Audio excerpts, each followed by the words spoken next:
Bueno, pues vamos a analizar el material de hoy. Nos situamos en Boston, un lugar que se nos describe, ojo, como un faro de la navegación intelectual. Casi nada, ¿eh?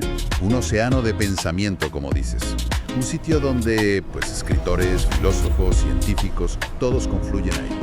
Y en mitad de todo ese ambiente, de ese hervidero académico, con sus calles de adoquines y edificios tan emblemáticos, ahí aparece nuestro protagonista, Noah Walker. Claro. Y me encanta cómo lo presentan, como un marinero principiante. Pero claro, su barco, digamos, no navega por el Atlántico. Exacto. Su océano son las bibliotecas, los museos, las universidades.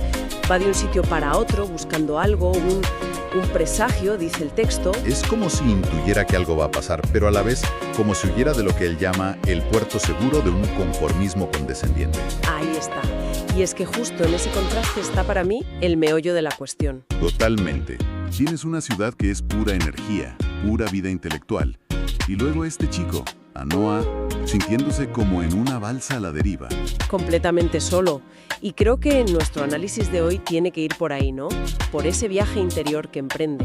Sí, vamos a seguirle en esa búsqueda de sentido que lo aleja de todo y lo lleva a un sitio muy, muy particular, que se convierte, pues, en su observatorio personal. Hablemos de ese sitio porque es fundamental. Es el Skyline Park en Brooklyn. Que para Noah no es un simple parque, claro. Para nada. Lo llama su plataforma cósmica. Y es allí donde, a partir de noviembre del 82, empieza un ritual de lo más peculiar. Sí, es casi como si intentara llamar por teléfono al universo, ¿no? Se planta allí y lanza una palabra al cielo. Una palabra inventada que suena algo así como «estarativo hoy». Esa es. Y lo que tiene en la cabeza es fascinante. Es una especie de clave, la pieza que activa un ordenador cósmico ancestral, algo como el mecanismo de Anticitera. ¿Y cree que si la dice en el momento justo, el cosmos le va a devolver una predicción sobre su futuro? Es una forma muy poética y un poco desesperada de buscar control, pero esto de predecir el futuro nos lleva directamente a su familia, ¿verdad?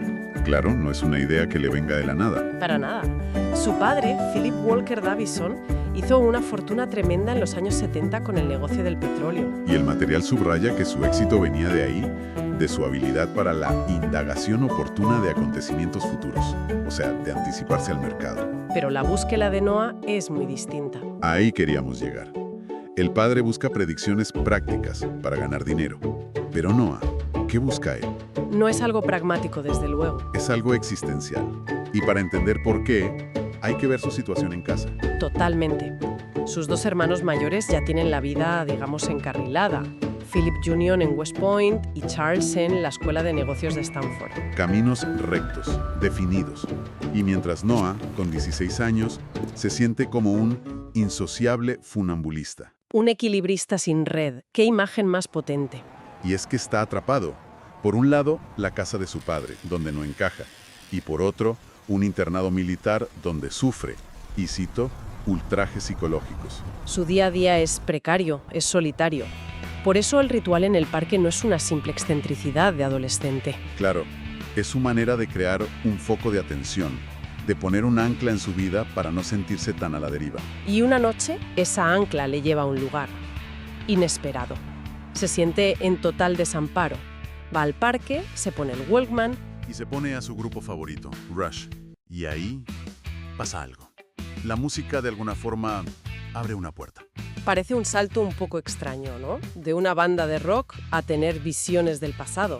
Bueno, pero si lo piensas tiene todo el sentido.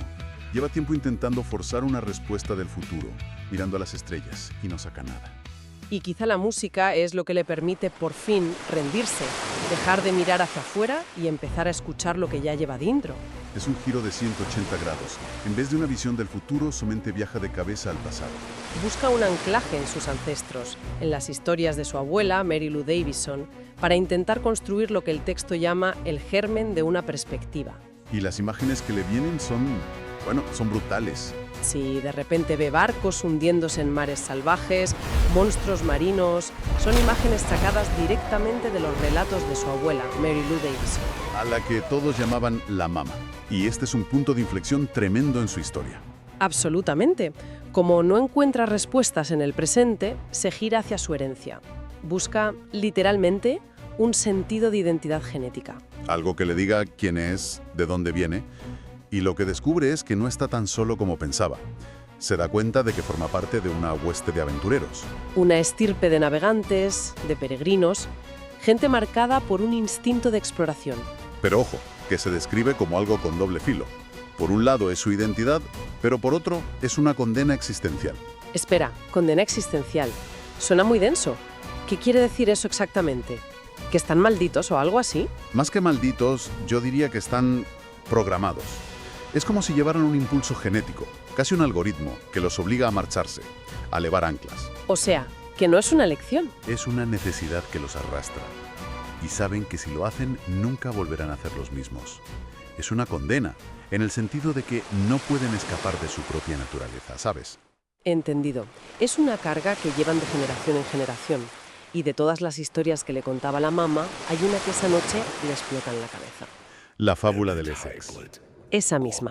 Según se nos cuenta, la abuela era una narradora increíble. Tenía el don de hacer que sus nietos sintieran la sal en la cara. Les describe esa industria ballenera del siglo XIX. Un negocio muy lucrativo, pero tremendamente cruel. Claro, es que las ballenas no eran animales, eran inmensos contenedores de aceite flotantes. Una visión muy pragmática. Y en ese mundo se mete Christopher Walker, que era el vago de la familia.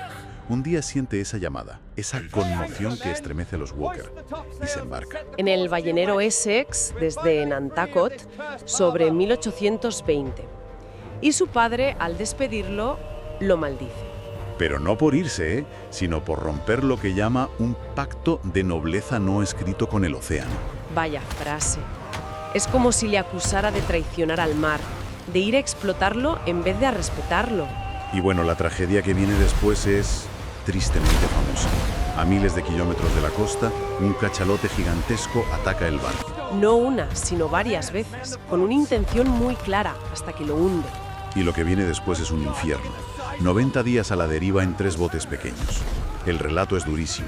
Tormentas, un sol abrasador, sed, un hambre atroz y una desesperación que los lleva a lo impensable. Al canibalismo para poder sobrevivir.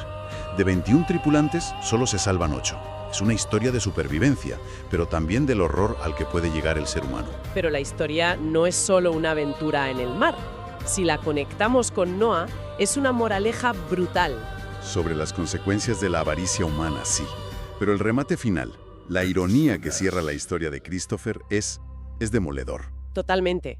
Años después, en 1859, Christopher está en su lecho de muerte. Y en plena agonía le llega la noticia de que en Pensilvania se han descubierto los primeros pozos de petróleo. Un descubrimiento que, irónicamente, salvaría a las ballenas de la extinción. Y su última pregunta entre sollozos es un puñal. Ahora el aceite lo extraen de la tierra. Imagínate ese momento. Toda esa masacre, todo ese sufrimiento, esa crueldad, para que al final la solución estuviera, literalmente, bajo sus pies todo el tiempo. Resume lo absurdo de toda esa empresa sangrienta. Toda una vida de violencia justificada por una necesidad que de repente se revela innecesaria. Le deja una pregunta gigantesca flotando. Una pregunta que su abuela, la mamá, ya les había lanzado a los nietos tiempo atrás, pero que ahora, para él, es más urgente que nunca. Sí, es la pregunta que se convierte en el centro de su conflicto. La abuela les preguntó, ¿la tragedia del Essex fue un castigo de Dios por la avaricia? ¿O fue la propia naturaleza vengándose por la explotación salvaje de sus recursos? Esa es la cuestión. ¿Castigo divino o venganza de la naturaleza? Y esa es la respuesta que Noah está buscando en el cielo. Por eso su ritual no es un juego. Su creencia de que en ese parque habitaba la mente de Dios. Es su intento desesperado de resolver esa duda. Para él, encontrar la respuesta es una cuestión de vida o muerte. Está completamente atrapado entre lo que el texto llama alegoría supersticiosa y percepción inconsciente. O sea que no sabe si lo que siente es pura superstición suya, ganas de creer en algo, o si de verdad su instinto le está diciendo algo importante. Por eso mira a las estrellas. Espera un prodigio, una revelación que siente que está al caer. Y el relato nos deja justo ahí, en ese umbral. Noah por fin entiende una verdad universal, que tanto sembrar como cosechar debe hacerse en la estación correcta. El problema es que no tiene ni la más remota idea de cuál es su estación. Sabe que hay un momento para todo, pero no sabe cuál es su momento. Exacto. Ha llegado a una comprensión teórica, pero no sabe cómo aplicarla a su propia vida. Se queda ahí, en la línea de salida. Con más preguntas que antes, pero quizás con las preguntas correctas por primera vez. Eso es. Entonces, ¿qué sacamos de todo esto? Tenemos a un chico en una encrucijada que usa un parque como si fuera un telescopio. Y sí apunta al cosmos, pero en realidad donde está mirando es a su propio pasado, a su linaje. La historia de su familia no es un simple cuento para dormir, es un mapa lleno de advertencias, de impulsos genéticos, de patrones que se repiten. El análisis nos deja con Noah al borde de una revelación que él sigue esperando que venga de fuera, de las estrellas. Y esto me lleva a una última idea, para darle vueltas. A ver. No está convencido de que necesita una señal del cosmos. Pero, ¿y si está mirando en la dirección equivocada? ¿A qué te refieres? Me refiero a que quizá la gran revelación que necesita no va a venir del cielo. ¿Y si la respuesta que busca ya la tiene? En las historias de la familia. Exacto.